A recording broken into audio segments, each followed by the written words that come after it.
महाराष्ट्र में बीते माह ही लंबे चले सियासी ड्रामे के बाद सत्ता परिवर्तन देखने को मिला था। शिवसेना से बगावत करके एकनाथ शिंदे गुट ने बीजेपी के साथ मिलकर सरकार बना ली। उद्धव ठाकरे अलग थलग कर दिए गए। सरकार के साथ ही एकनाथ शिंदे ने शिवसेना पर भी अपना दावा ठोका हुआ है। इस सब के बाद अब पहली बार पूर्व मुख्यमंत्री उद्धव ठाकरे एकनाथ शिंदे पर जमकर बरसे हैं।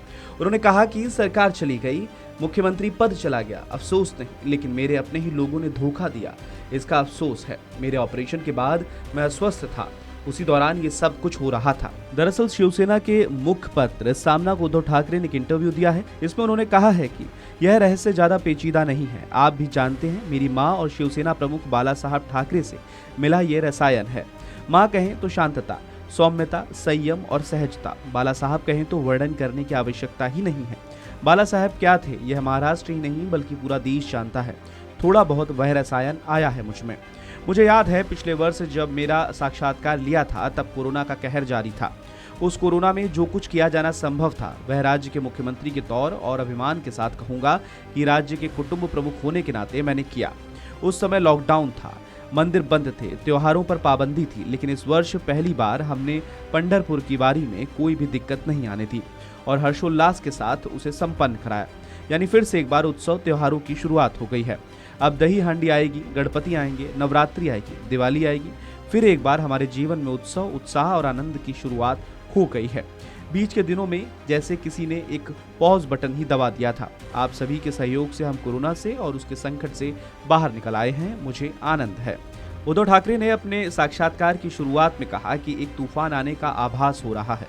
आप ध्यान दीजिए, तूफान कहें तो सूखी पत्तियां, करकट उड़ते ही हैं, वही सूखे पत्ते करकट एक वक्त उड़ रहे हैं।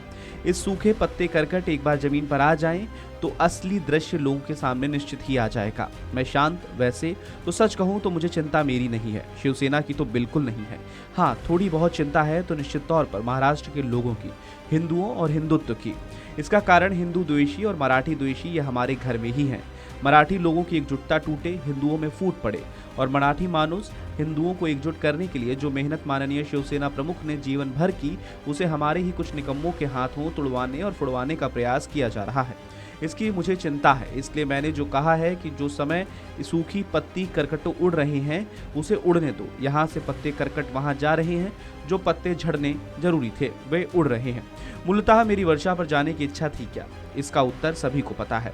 इसका अर्थ मुख्यमंत्री पद चला गया इसलिए बुरा कह रहा हूँ, ऐसा बिल्कुल भी नहीं है।